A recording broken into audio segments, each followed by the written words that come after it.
এটা একটা আসলে দারুণ উদ্যোগ যে আমরা এই যে বাংলাদেশি যারা প্রবাসী আছি আমরা এই লোকাল পলিটিক্স ইনভলভ করার কথা বলছি। এই উদ্যোগ নেওয়ার জন্য প্রবাসী সংহতিকে আন্তরিক ধন্যবাদ। কারণ এটা ক্ষুদ্র প্রচেষ্টা হলো, এটা কিন্তু খুবই গুরুত্বপূর্ণ। আমি ওটাই কয়েকটা বিষয় তুলে ধরার চেষ্টা করব। প্রথমত হচ্ছে প্রয়োজনীয়তার বিষয়, এটা কেন দরকার এই জিনিসটা একটু এক্সপ্লেন করি। আহ, আমরা যেখানে যাই, আমার অভিজ্ঞতা হচ্ছে মার্কিন যুক্তরাষ্ট্র, আমি এটার কথা বলবো মেইনলি, বাট একই ঘটনা হয়তো বিভিন্ন জায়গায় ঘটবে আর কি। আই মিন একই চেহারা দেখা যাবে ইউরোপ কিংবা মিডল ইস্ট কিংবা ইউকে, সব জায়গাতেই। সো আমরা যেখানে যাই আমরা আসলে একটা পলিটিক্যাল স্ট্রাকচারের মধ্যে থাকি। সো এই পলিটিক্যাল স্ট্রাকচারের মধ্যেই কিন্তু আমরা এক ধরনের, আমরা ভাবি যে ওকে আমি আমেরিকা আসছি বাংলাদেশ থেকে, সামাজিকভাবে আর্থিকভাবে আমি অনেক নিরাপদ। সো আমি এখন আমার একটু আগে সাইমা যেটা এক্সপ্লেন করলেন যে আমরা অল্পতেই তুষ্ট থাকি এবং আমরা নিজের যে এরিয়া এর বাইরে যেতে চাই না, কমফোর্টেবল জীবনের বাইরে যেতে চাই না। কিন্তু এই স্ট্রাকচারের মধ্যেও কিন্তু আমরা কিভাবে ইনভলভ হতে পারি সেটা আসলে কেন জরুরি। আমি বর্তমান পলিটিক্যাল অবস্থাটা বলি আপনাদেরকে, যে ট্রাম্প এখন আমেরিকার প্রেসিডেন্ট। এখানে সবার মধ্যে এক ধরনের একটু ফিয়ার কাজ করছে যে এখন এই অভিবাসী নীতি যেটা, এটা কি ধরনের চেঞ্জ হবে। এখন এটা যদি পরিবর্তন হয়, এই আমাদের যে বাংলাদেশি কমিউনিটি, এখানে অফিসিয়ালি বলা হয় যে 2,20,000 বাংলাদেশি আছে, কিন্তু এটা হয়তো আরো বেশি, 5 লাখের কাছাকাছি হতে পারে আনঅফিসিয়ালি। সো এই কমিউনিটির একটা ভয়েস তো থাকতে হবে, কারণ আজকে যদি সব দেখা যায় যে আমরা যদি সবচেয়ে বেশি ক্ষতিগ্রস্ত কমিউনিটি হই এই অভিবাসন আহ নতুন নীতির কারণে, তাহলে এই আমাদের পক্ষে যে কথা বলবে, এই কথা বলার লোকজন আসলে কয়জন আছে। তো এটার আমি কিছু স্ট্যাটিস্টিক্স কিংবা কয়েকটা পরিসংখ্যান দেখাই। আহ এবার ইলেকশনে মোটামুটি বাংলাদেশের 5 জন প্রার্থী তারা জয়ী হয়েছেন। এই 5 জনের মধ্যে 5 জনের নাম সহ হচ্ছে 2 জন হচ্ছে জর্জিয়া থেকে, একজন শেখ রহমান আর নাভিলা। এই 2 জন Georgia state senate. So remember, প্রত্যেকটা স্টেটে আবার একটা সিনেট আছে, যেমন ইউএস সিনেট এবং স্টেটের সিনেট আছে, তো এরা 2 জনে হচ্ছে জর্জিয়া স্টেট সিনেট। তারপরে আছে নিউ জার্সির ডক্টর নুরুন নবী, উনি হচ্ছে কাউন্সিলম্যান। সো প্রত্যেকটা সিটিতে আবার একটা কমিটি থাকে, সেখানে আবার কাউন্সিলম্যান থাকে, ওরাও ইলেক্টেড হয়। তো উনি হচ্ছেন সেখানকার কাউন্সিলম্যান। তারপর আছেন মাসুদুর রহমান, উনি হচ্ছে কানেকটিকাট সম্ভবত। আর আছেন বশির আহমেদ। সো এই 5 জন। কিন্তু এই পেনসিলভেনিয়াতে একজন আছেন নাসির ভাই। কোথায়? পেনসিলভেনিয়া। পেনসিলভানিয়াতে জানি না জিতেছেন কিনা, কারণ আমি উনি জিতেছেন কিনা এবার আমি জানি না, কিন্তু উনি ইয়ে করেছেন।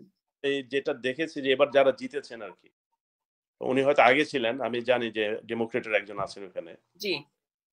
সো মোটামুটি যদি আমরা এই 5 জনের কথা বলি, এর মধ্যে নাভিলা হচ্ছে নিউ জেনারেশন, বাকিরা কিন্তু হচ্ছে মোটামুটি আমাদের কিংবা আমাদের সিনিয়র জেনারেশন। আমি জেনারেশনটা এই কারণেই বললাম যে আমরা যদি কিছু করার প্ল্যান থাকে, আমাদের কিন্তু এখন ফোকাস করতে হবে আমাদের ফিউচার জেনারেশনের উপরে। সো আমাদের কিছু আত্মসমালোচনা আছে যেটা আমি একটু আগে করলেন, কিন্তু ওগুলো সরিয়ে রাখলেও আমি বলবো যে আমাদের ফোকাস করা উচিত নিউ জেনারেশনের উপরে। কারণ আমরা যারা বাংলাদেশ থেকে আসছি, তাদের চিন্তা চেতনার ক্ষেত্রে অনেকটা যে লোকালি আমরা সবসময় আওয়ামী লীগ বিএনপি এগুলাই ক্যারি করতে থাকি। এবং বাস্তবতা হচ্ছে যে এটা কিন্তু সব জায়গায় একই চিত্র আমরা দেখতে পাবো, আটলান্টা কিংবা নিউ ইয়র্ক কিংবা লন্ডন, যেখানে হোক। আমরা পলিটিক্স মানে বলতে বুঝি যে এখানে আওয়ামী লীগ বিএনপি পলিটিক্স করা এবং একজন আরেকজনের বিরুদ্ধে মানে কি বলা যায় যে অপবাদ তৈরি করা। কিন্তু এটা আসলে না। আমরা যদি মেইন স্ট্রিমে ঢুকতে না পারি, আমাদের যে ইন্টারেস্টটা কে রক্ষা করবে? কেউ কিন্তু কমিউনিটি হিসাবে আমাদের পক্ষে কথা বলতে আসতে হবে না। এই পৃথিবীর রিয়েলিটি হচ্ছে আমার নিজের কথা, আমার নিজের অধিকারের কথা আমার নিজেকেই বলতে হবে। কিন্তু আনফরচুনেটলি আমাদের একটা ব্যাপক সংখ্যক লোক বাইরে থাকলেও আমাদের মূল যে প্রবলেম সেটা হচ্ছে আমরা মেইন স্ট্রিমের পলিটিক্সে ঢুকি না। এখন মেইন স্ট্রিমের পলিটিক্সটা আসলে কি? সামে একটু আগে বলেছেন যে এখানে যেমন স্কুলে নির্বাচন হয়, এটা শুধু স্কুলে না, আমি আমেরিকার কথা বলি। আমেরিকায় প্রত্যেকটা শহরে মানে প্রত্যেকটা স্টেটে অনেকগুলো কাউন্টি থাকে, কাউন্টির মধ্যে আবার অনেকগুলো সিটি থাকে। এবং এই সিটি কিংবা কাউন্টিতে যত অফিসিয়াল আছে তারা কিন্তু সবাই নির্বাচিত। এবং এই নির্বাচন অনেক সময় দেখা যায় যে, আমি আমাদের কাউন্টির কথা বলি, এখানে নির্বাচিত হয় সব সময় সাদা বয়স্ক পুরুষ লোকেরা। কারণ হচ্ছে তাদের অপোজিটে আর কোনো প্রার্থী থাকে না, অথচ আমাদের এই কাউন্টিতে আবার 60% লোক হচ্ছে ইমিগ্রেন্ট। সো এটা এটা একটা জেনারেল প্রবলেম। আবার এটা একটা কিন্তু সুযোগ, কারণ অনেক পদে দেখা যায় যে কোনো মানে মানে দুইজন ক্যান্ডিডেট থাকে না, অটোমেটিকলি তারা নির্বাচিত হচ্ছে। সো এই জায়গাগুলোতে ফিল আপ করা, মানে এইখানে গেলে কিন্তু আস্তে আস্তে মানুষের হচ্ছে ভয়েস তৈরি হবে। কারণ আমি তো জানি না, আমি একটা একটা সিটিতে একজন বাঙালি, এখানে আমাদের একটা সিটি আছে প্রচুর বাঙালি থাকে, এখন ওই সিটিতে যদি কোনো ধরনের অনিয়ম হয় আমাদের পক্ষে কথা বলার কেউ নাই, আমাদের কমিউনিটির বিরুদ্ধে যদি কোনো অনিয়ম হয় আমাদের পক্ষে কথা বলার কেউ নেই। কিন্তু দেখা যাবে যে আমাদের পক্ষে বলতেছে হয়তো একজন ভারতীয় কর্মকর্তা, বিকজ হচ্ছে যে they see us as like the Indian, আমরা তো আলাদা আইডেন্টিটি করতে পারি না, ইন জেনারেল আমাদেরকে দেশি বলা হয় অথবা ইন্ডিয়ান বলা হয়। সো এটা আমি একটা বললাম যে কাউন্টি কিংবা সিটি। তারপরে আপনি যদি দেখেন যেটা যে স্কুলের কথা বললেন, অথবা আপনি যদি সাব ডিভিশন গুলো দেখেন ওইখানে দেখবেন যে কমিটি থাকে কিন্তু HOA, সেখানেও কিন্তু আমরা পার্টিসিপেট করতে পারি। ওই যে যেটা বললেন যে আমরা কমফোর্টেবল লাইফের বাইরে যেতে চাই না, সন্ধ্যার সময় আসার পর আমরা শুধু দাওয়াত খেতে পছন্দ করি। বাংলাদেশি দাওয়াত খুব হেভি দাওয়াত, এখানে প্রচুর টাইম এঙ্গেজ করতে হয়, এবং মানে রান্নার সময় অনেক সময় লাগে, আবার খাওয়া দাওয়ার সময় অনেক সময়, এই পুরো সময়টা আমরা আড্ডাবাজি করি এবং হয়তো নিজেদের বিরুদ্ধে একটা পিছে লাগি, এই কাজগুলো করতে থাকি, but this is nothing constructive. So আমি যেটা বলছিলাম যে বিভিন্ন জায়গায় যে HO এর এক্সাম্পল দিলাম, কিংবা সিটি কিংবা কাউন্টি কিংবা স্কুলের যে ইলেকশন হয়, এবং সবচেয়ে ইম্পর্টেন্ট জিনিস হচ্ছে হাই স্কুল কিংবা প্রাইমারি স্কুলে নানা ধরনের ফ্রেটার্নিটি কিংবা লিডারশিপ প্রোগ্রাম থাকে। এই প্রোগ্রামগুলোতে আমরা অনেক দেশের লোকজন, স্পেশালি আমি ভারতীয়দের যেটা বলবো, ওরা যেভাবে পার্টিসিপেট করে ওদের সাধারণ ছাত্ররা, আমাদের কিন্তু ওই ধরনের মোটিভেশনটা নাই। এটা আমাদের প্যারেন্টস এর দিক থেকেও আসে না এই কারণে আমরা পড়াশোনার একটা উদ্দেশ্য আমরা সেটা জানি, সেটা হচ্ছে যে এখানে একটা চাকরি নেওয়া।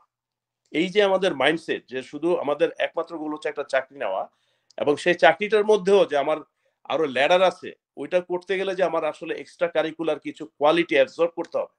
কারণ আমরা তো একটা নতুন প্লেসে আসছি, আমার এখানে, আমরা যখন এই দেশে আসি we start from zero basically. আমি বেশিরভাগই একই গল্প, যে আমরা যখন আসি আমার বাবা আমাকে $800 দিয়েছিলেন, সেটা আমি 2 মাসের মধ্যে ফেরত দিয়ে দিচ্ছি। So basically I start from zero, I don't have in home. আমি এখানকার ল্যাঙ্গুয়েজ জানি না, আমি এখানকার সংস্কৃতি জানি না, ইভেন এখানে মানুষ একজন হাই হ্যালো কিভাবে করে এটাও আমি জানি না। So I have to start everything from zero. এখন আমি যখন কম্পিট করব, তারা কিন্তু অলরেডি অ্যাডভান্স, আমি তো লোকাল পিপলের সাথে কম্পিট করছি। সো এইটা করার জন্য আমার কিন্তু ক্যাচ আপ করতে হবে। সো তার মানে কি আমাকে এফোর্টটা আরো বেশি দিতে হবে আমি যদি সেম লেভেলে যেতে চাই। সো এই এফোর্ট দেওয়ার ক্ষেত্রে কিন্তু আমার ডিটারমিনেশন থাকতে হবে, কারণ আমি যে এই যে পিছায় আছি, আমি আমি সবসময় নাম্বার ইউজ করতে পছন্দ করি। যেমন ধরেন আমি যদি সাকসেসকে বলি 10-এর মধ্যে 8, সো আমার যে পিয়ার, আমার যে আরেকজন কলিগ, সে কিন্তু যদি আমেরিকান হয় সে কিন্তু 10-এর মধ্যে সেই হি স্টার্টেড অলরেডি ফ্রম 5, কারণ সে দেশের ভাষা জানে, তার এই দেশের পরিবার আছে, তার এই দেশের সংস্কৃতি জানা আছে, তার হয়তো বাড়ি গাড়ি সব অলরেডি রেডি। কিন্তু আই স্টার্ট ফ্রম জিরো। তো to reach 8, if I consider like 8 is the success of my life out of 10, so I am starting from zero, কিন্তু সে কিন্তু স্টার্ট করছে ফ্রম 5 থেকে। সো সে 3 ইউনিট করছে, কিন্তু আমি কমপ্লিটলি 8 ইউনিট কভার করতে হচ্ছে। মানে একদম। এখানে একটা পজিটিভ জিনিস আছে, পজিটিভ জিনিসটা হচ্ছে ও 3 ইউনিট করতে যে এফোর্ট দিয়েছে আমি কিন্তু 8 ইউনিট করতে অনেক বেশি এফোর্ট দিয়েছি। সো একটা সেম লেভেলে যখন আমি যাব, তখন কিন্তু I am more matured, more experienced, because I have gone through lot of things যেটা সে আসলে করতে পারে না। So that should give me more motivation. এটাই আসলে হয়, আপনি এই জন্য দেখবেন যে ইমিগ্রেন্টরা বিভিন্ন জায়গায় সাকসেসফুল হয় বিকজ অফ দিস থিং, তাদের একটা লাইফ লং ড্রাইভ থাকে, যেটা আবার নেক্সট জেনারেশন এটা ডেক্লাইন করতে থাকে। একদম।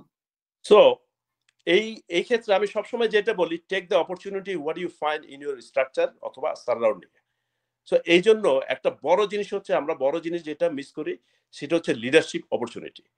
এই লিডারশিপটা হচ্ছে ভেরি কম্পিটিটিভ, এবং আমরা এটা খুব চ্যালেঞ্জিং মনে করি। চ্যালেঞ্জিং মনে করার কারণেই আমরা আমাদের কমফোর্ট লাইফে থাকতে চেষ্টা করি।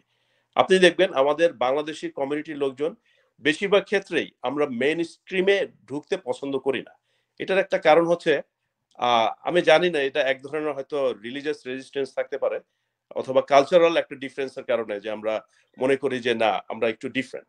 কিন্তু আমরা ডিফারেন্ট হইলো, কাজের ক্ষেত্রে তো আমরা ডিফারেন্ট না।